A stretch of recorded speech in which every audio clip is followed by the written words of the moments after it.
ವರ್ಷದ ವಾರ್ಷಿಕೋತ್ಸವ. ಇಂದು ಬಸವ ಜಯಂತಿ 20ನೇ ತಾರೀಕು ತುಂಬ ಸುಮ್ಮನೆಯಿಂದ ಇತ್ತು.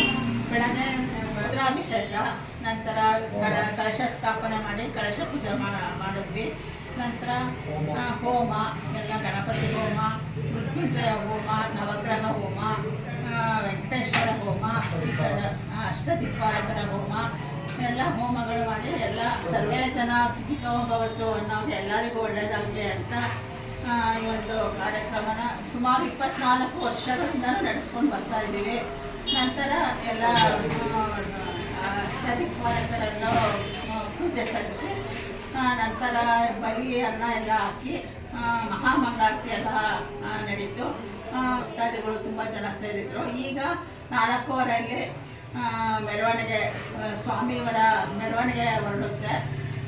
ಎಲ್ಲ ಇಲ್ಲಿ ಪ್ರಮುಖ ಬೀದಿಗಳಲ್ಲಿ ಮೆರವಣಿಗೆ ನಡೆಸಿ ಮತ್ತೆ ಸಂಜೆ 7 ಗಂಟೆ ಅಷ್ಟೊತ್ತಿಗೆ ಸ್ವಾಮಿನ ಗುಡಿ ಒಳಗಡೆ ಮುಗಿಸ್ಕೊಳ್ತೀವಿ. ಆಗಲೂ ಸಾಕಷ್ಟು ಭಕ್ತಾದಿಗಳು ಸೇರ್ತಾರೆ. ಇಲ್ಲಿ ಬಂದಮೇಲೆ ಎಲ್ಲ ಸುಮಾರು ಜನ ಭಕ್ತಾದಿಗಳಿಗೆಲ್ಲ ಒಳ್ಳೆಯದಾಗಿದೆ.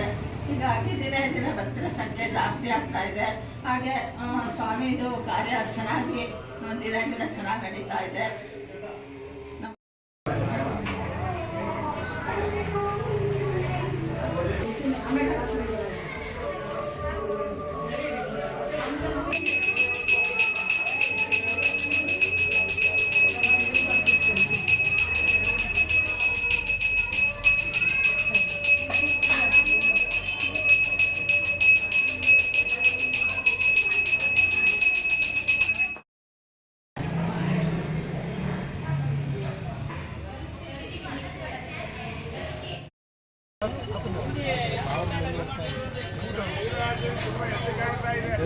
ಗೊತ್ತಾ